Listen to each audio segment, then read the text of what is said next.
It is Matt Mosley's Obstructed View podcast.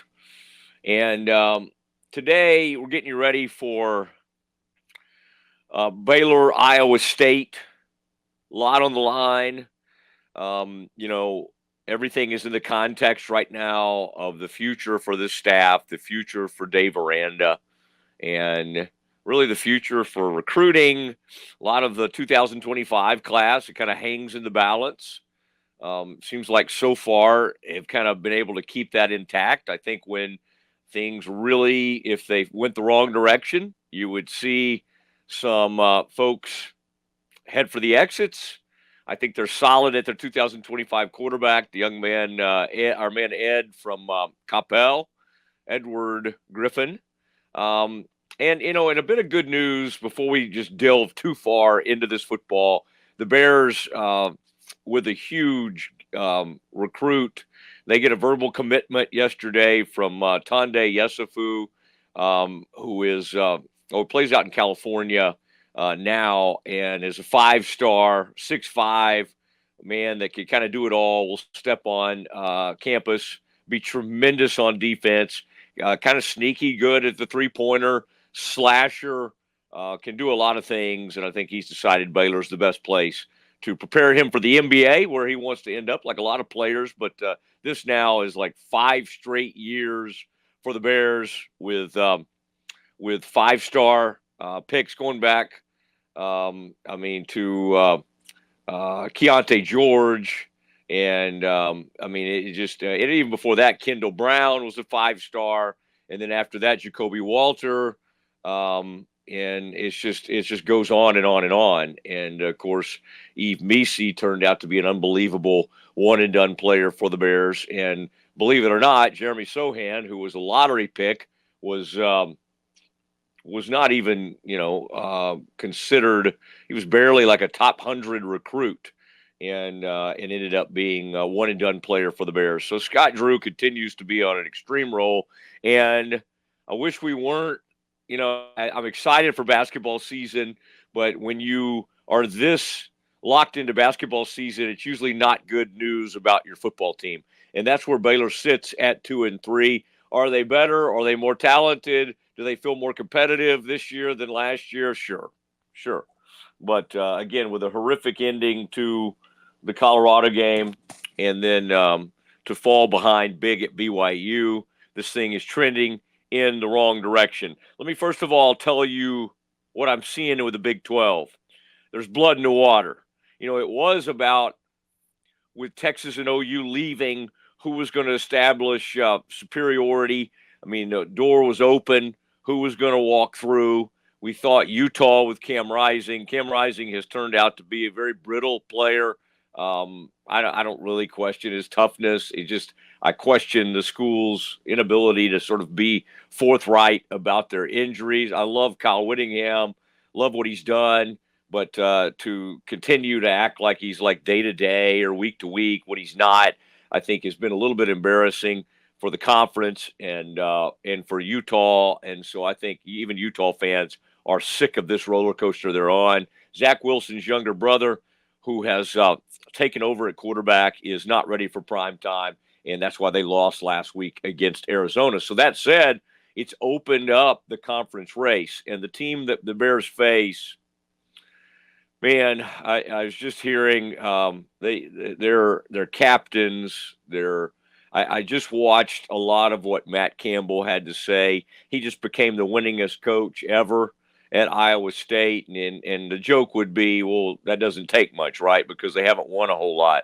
Well, that's true, but still, to the longevity he's had, and he's still only 44 years old. I was shocked to hear him say that. So he got off to he was really good at a young age, and Iowa State is looking to go 5-0 to start the season for the first time for an Iowa State team since 1980. I mean, that's shocking. Who was that against? I mean, that was in the Big 8 days, and they're in there with OU and Nebraska, and it's shocking that they got off to a 5-0 start. If I had to guess, and I should have looked this up before I came on to do this, they probably finished maybe, with like 7 wins. or 6 wins or whatever. I would not think they got off to a 5-0 start and then just hammered it the rest of the season. More, we would have actually heard from that. The last time they went 4-0 though was the 2000 season. They had Ennis Haywood as a running back, and that team actually won a bowl. I think it was the first bowl win in school history. This is not a storied program, yet they've become solid under Matt Campbell. I mean, I did this with Kyle Whittingham a few weeks ago. Like, if Baylor could, and I don't know if it's going to be Aranda, sadly, the way it's trending, probably not. Baylor could be so lucky to have found their Matt Campbell. Could it have been Matt Rule? You bet. But Matt Rule was more ambitious, had more NFL aspirations. Matt Campbell is someone who came up the ranks from Division II. I'm trying to think. It was like Mount Union, somewhere like that. He came up a little bit like a background, more like where Kleiman's come from, Lance Leipold at Kansas. Smaller conferences, smaller schools. Won huge at those places, and then started working his way up. And he's turned out to be extremely successful. Now, can you survive down seasons at Iowa State? And even Iowa, for that matter. Ferentz has been there forever. Then like an Ohio State and Michigan or plus more. Sure you can, but it doesn't take away from what he's done. Now, I say this week after week. Enormous opportunity for the Bears. Baylor's sitting at 2-3. They would be 0-3 in conference because the Utah game didn't catch us as a conference if they lose this game. Now, this line's going to move a little bit more. I saw it at 11.5. I guarantee it's probably up to 12 as we speak. I think if people are betting Iowa State to cover, which I think is probably where more of it is, I think right now people that bet and watch Baylor, I would think have a hard time even betting on them to cover this. They're on the road, tough spot. It's a wide out, going to be a rabid crowd. Baylor tends to function okay on the road. Certainly played, one of their best games of the season at Colorado before what happened at the end. So I don't necessarily think, it's a tough environment, so they're just going to wilt. I don't really have that feeling. They got off to a bad start, of course, against Utah on the road, then kind of settled in and played better once Cam Rising was out of that football game. So 2 things need to happen. Well, I'll give you several things. But right off the top, the poor start can't happen. I mean, I don't think we can be sitting here Saturday night praising them for a comeback and showing courage and trying to fight back in the game. The poor starts have to end, whether that's a turnover early, whether that's just a free drive, a quick drive, whether that's a shot play from Iowa State. Iowa State likes to grind you. They've got a really good running back room right now, and Abu is somebody you'll hear about, young back who does some really nice things. Got a player named Jalen, I think it's Jackson. He's kind of earned his way into this thing. He's bounced around to a couple of different schools, but has arrived as a senior at Iowa State and has become a big part of what they do. So they got a good running back room. They always have unbelievable tight ends. And then, man, they just do a good job of sort of position flex in the sense that they got one player who's really good for them at receiver, who was playing cornerback this spring, and he came back over on the offensive side. It's a little bit like when we think about what Baylor did with Abram Smith years ago and turned him into a running back, and he became extremely effective for the Bears. Iowa State does things like that. They're open to change within their organization. Now,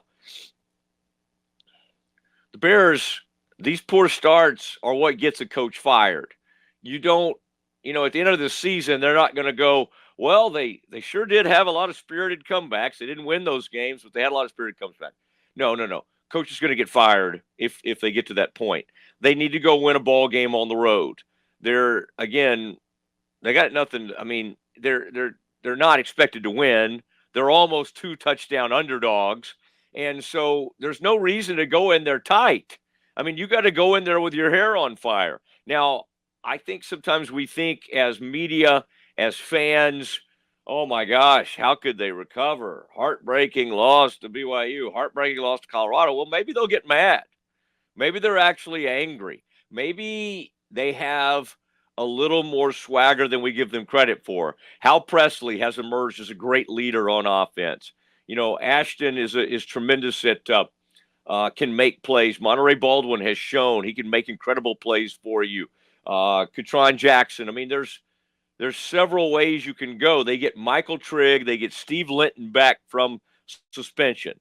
Okay, they didn't meet whatever the Baylor standard is, according to Dave Aranda. Maybe they didn't understand what, they should have known. I don't understand why in like week 5 of a season, we're still talking about transfers, not understanding whatever the Baylor standard is and getting suspended when this coach and this coaching staff desperately needs victories. None of it makes any sense to me.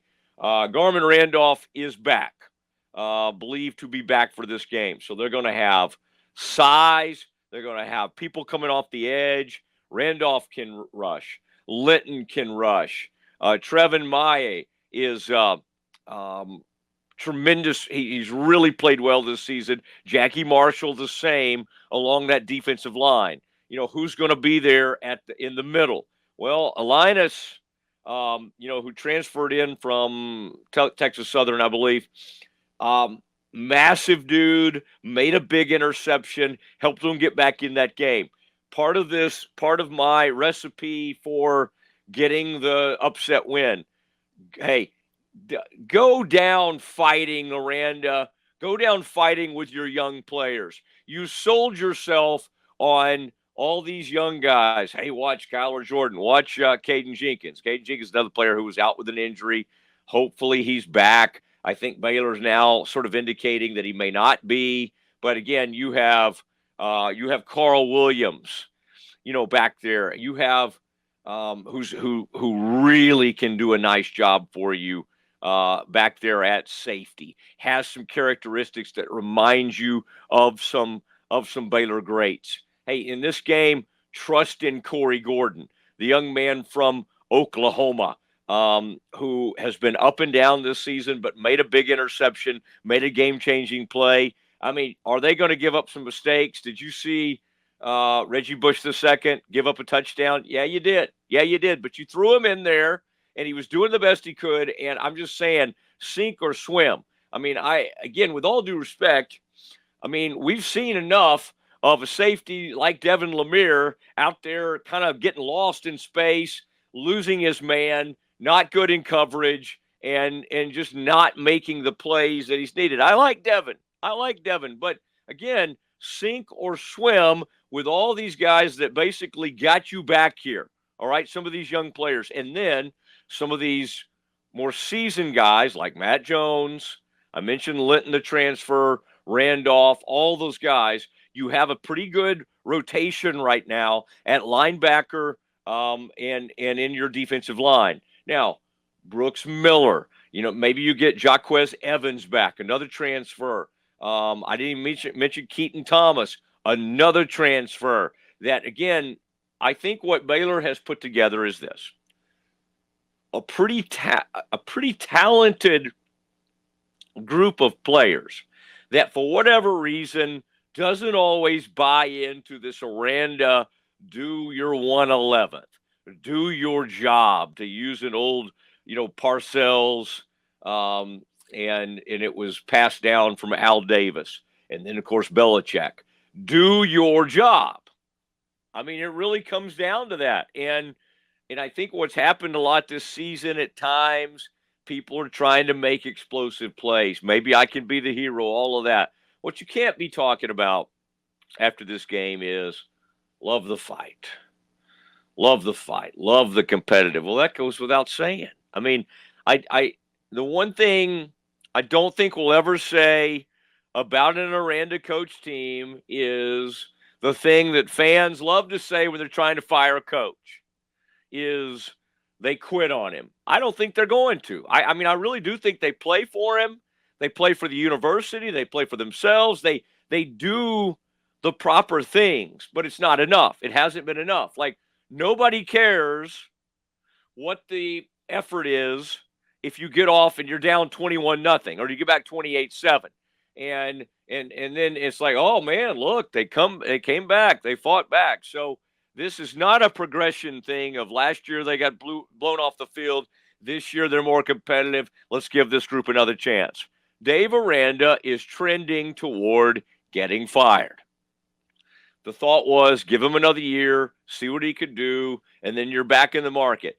Let me tell you what Mack Rhoades is doing right now. First of all, he's on the College Football Playoff Committee. He has to watch a lot of football. He's got people helping him. He's got a big voice in that area. But Mack Rhoades has already started looking. Okay, now maybe he's, sometimes you put, whether it be a search firm, whatever. And I'm not even saying, listen, he's sent those guys out to start watching. But again, he's having to monitor all of college football because he's part of this college football playoff. Well, in some ways, that may be a blessing in disguise because he's watching more football than ever. He's hearing more about these other teams. And, he's starting in his mind to put together a possible list. And, whether that's G.J. Kinney, who was a kind of a hot name from Texas State that's cooled off. They had a heartbreaking loss to Sam Houston State. That was a tough loss, and maybe his name has kind of dimmed. Jeff Traylor at UTSA, his name, because of the way they're playing this year, has kind of dimmed a little bit. I would say the guy at Liberty, Jamie Chadwell, who was a major spiritual guy, would touch all the bases on mission fit and that kind of thing, has won big at Coastal Carolina, now winning at Liberty. It's an interesting name to think of. But let me tell you something about this staff. Even though Aranda does not like doing interviews and does his whatever is required of him as media-wise, but for the most part, really does not enjoy promoting the program, and that's just not what he does. And Baylor's tried to say, Dave, we're going to let you be Dave. You got to call plays. You don't have time for all the stuff that every other coach in the country does, but we're going to let you do it your way. And so he will sink or swim doing it his own way. Now, again, the players have not quit on him. The coaches have not quit on him. Okay, I have been able to kind of have my ear to the building, what's going on, what people are thinking within those walls, and the coaches still have great attitudes, extremely positive. They're out recruiting. I think he's put together kind of a nice staff. We're working on two different tracks. It's like you've got some nice things that are happening toward the off season, and the program had some momentum. When you lose, that momentum gets stopped. And what fans and media, what nobody can stand to hear is you're back at the same place. And last year it's like, oh, it's Jeff Grimes' fault. Oh, it's Mateos' fault. They've got a bad, offensive line coach. And I don't even know if he was or not. I don't even know if they had the proper talent. I think it's a joke now, looking back, and all the people who made this strong argument that, the talent was here. The talent was obviously not there, or they've had to address it. They had young talent, the very, very young talent. They must have missed out on one whole class. I know they did. One whole class that should have been like the juniors this year, or like some of the seasoned players, they just whiffed on. They whiffed on a whole recruiting class. So this whole thought last year that, oh my gosh, they've got tons of talent. No, they don't. No, they didn't. Now, they seem to be, heading into the season, we thought they were talented in the running back room. I still think they've got a good group of receivers, and we're actually seeing some of that. They got a quarterback in Sawyer Robertson who is the guy. He's fine. I mean, of all the problems that this program has, he's not even on the list. He's not. I mean, he would be at the very bottom. He's doing fine. Sawyer's fine. I know he didn't get the thing done at the end of the game. That's disappointing. But Sawyer is doing fine. How can you be sitting here a year later and you still can't generate a run game? Oh, they were going to bring in the Spavital, and they're going to try to bring back the Baylor 2013 and 14 run game. What is that? Do you still not have the horses up front? Can you still not block? Are the backs not hitting the holes, as Aranda suggested, that the backs weren't running hard enough? How can you have and talk about how extremely talented you are with Bryson Washington, Dawson, Richard, Big Dom, the whole bunch, and yet you approach this thing in a way where it's like, oh wait, let's see if it's the fourth quarter. Let's give Dawson a couple of carries. Oh, let's let Dom lean on him some. He hasn't carried the ball the whole game.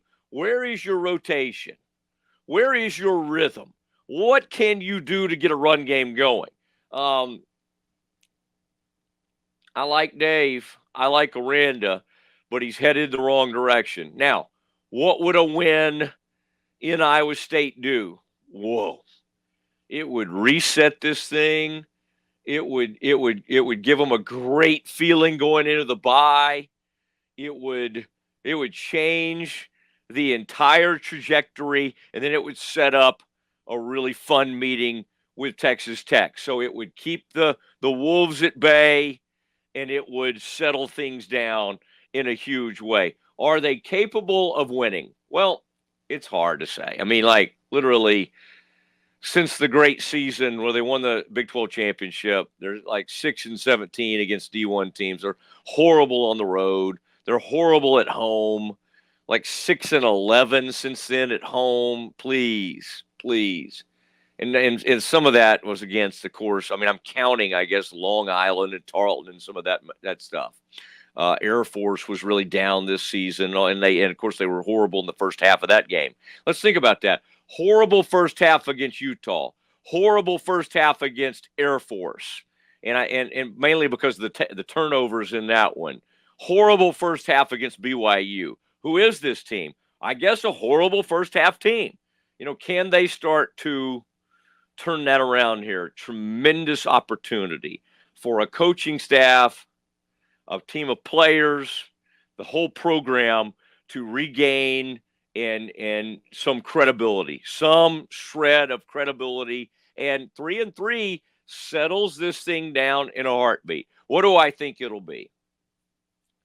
I think they'll play. I think for whatever reason they're not gonna get off to the same horrible start. Maybe that's just like wishful thinking, but surely they can't just get off to another 21-0 start. Could it happen? Sure. I mean, you probably would want to bet that way based on what you've seen in the past. I don't think so. I think they'll be more on point on defense early, and I think Sawyer is ready now, and he did it against Colorado, to function in this environment better than in the past. So I think what we're going to see here is a pretty good defensive struggle both ways. I do think the Bears will be able to get into the end zone. I think what happens is Iowa State ends up winning this game 21-17. So the Bears cover, but the Bears are not able to get off to the hump. I just don't feel right. Like, I haven't seen enough to, in good conscience, other than being born into this Baylor and having a dad who played at Baylor and loving the school my whole life. I mean, that part of me does want me to pick Baylor. But the journalist in me and the person who's covered this team and continues to watch this team for the last few seasons under Dave Aranda cannot, in good conscience, pick them to win. I don't sense it. Do I think they're going to stand up and play toe-to-toe with them? You bet I do. So it is a 21-17 loss to Iowa State, and that is my prediction. And then that would put the Bears at 2-4. And unfortunately, I don't think, like, playing better, being more competitive, I just don't think that cuts it. I think Mac would probably at that point find himself saying, hey, I think we're close. But those are things you say to try to support your staff and players and everything. And I think at 2-4 going to the bye, Mac would have to start taking an extremely serious look at what's next. And if you don't think Mac has a list of names in his back pocket, you don't know him. I mean, he had to do the same when everybody was worried that Scott might go to Kentucky. You don't think he was ready to act in a hurry? You don't think that coach would have been named within about 3 to 5 days if Scott had gone? So Mac understands and knows that he's got to be ready to go. All right, let's shift real quick to Cowboys. Cowboys head to Pittsburgh. They're down DeMarcus Lawrence. They're down Micah Parsons. Those two guys not going to play. Lawrence is out a lot longer. Okay, I'm going to see Lawrence for about a month, and we'll see how he comes back from that Liz Frank injury. Tough injury, especially for a player that needs speed, needs to change direction, needs that burst to get after the pass rush. Maybe not as maybe he can come back at faster than maybe a wide receiver or a running back, and he could play with a little bit compromised, but that's a tough injury. We'll see. You just pray, just hoping he's a quick healer, but he's had several injuries. This is a new one for him. Parsons, he's never missed a game in his whole career. He'll miss this one. So what are you needing? You need Nealon to be big. You need Mozzie to play big. Adigizua, you have to. This is a Zimmer game. This is where Zimmer goes, okay, we got Fields. We got an extremely mobile quarterback on the other side, going to move around like crazy. How do we make him uncomfortable? What can we do with our linebackers, and what can we do on the back end? There is a good chance they'll get, Kalen Carson back. He's starting his return. He's been limited in practice. He's had, I believe it's a shoulder.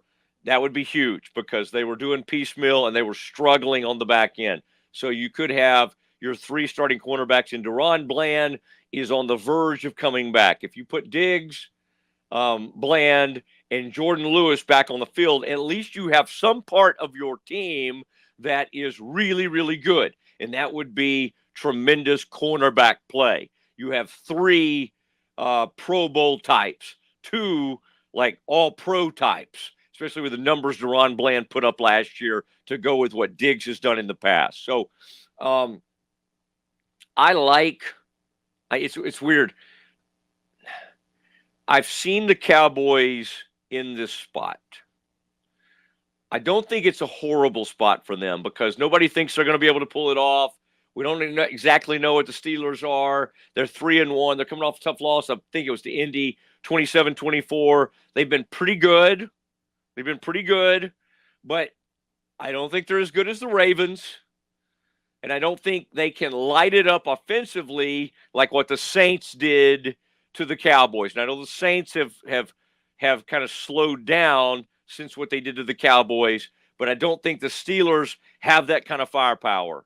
The key and early in this game will be, what can the Cowboys do to slow down the run? Again, Pittsburgh would be crazy not to run at this Cowboys perimeter, not to run up the middle, not to try to run on this Cowboys team. If you can stop the run, you can stay in the game, and then you give Dak and the offense a chance to do something. Cowboys also missing, it's a really bad. Brandon Cooks is out, and this kind of came out of nowhere a little bit. He's out for this game. He's injured, and so it's CD and the Pips.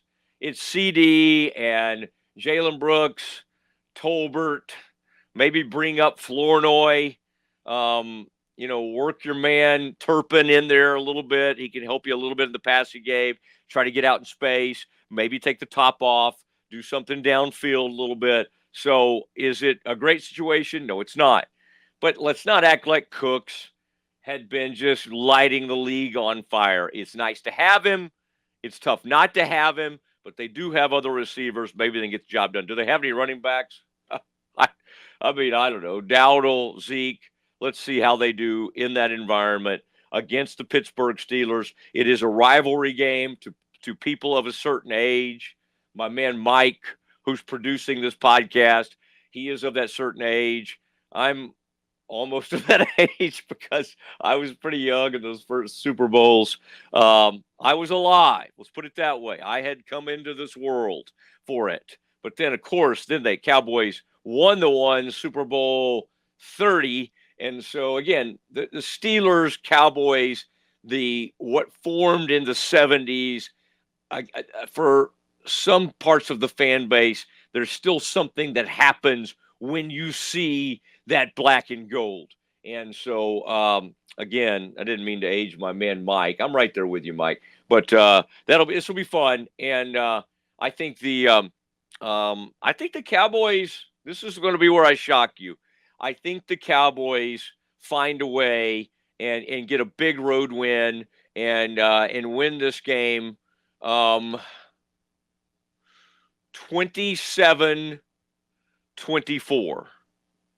So a little bit of a high scoring affair, if you can believe it. 27-24 on the road against the Steel Curtain, against those Steelers of Minjo and Lambert and Blunt and Ham. They'll get it done. They'll get it done. And this will be interesting. By the way, Blunt's son, Mel Blunt's son, Norris Blunt, became a safety at Baylor many, many years later. All right, it's Mosley.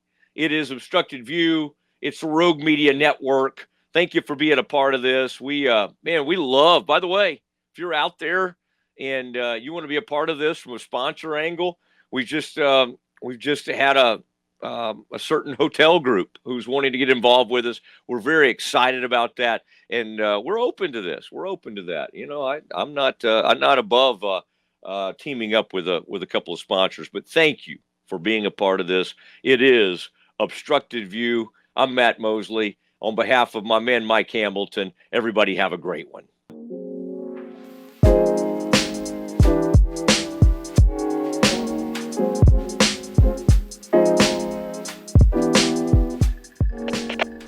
We are Rogue Media Sports.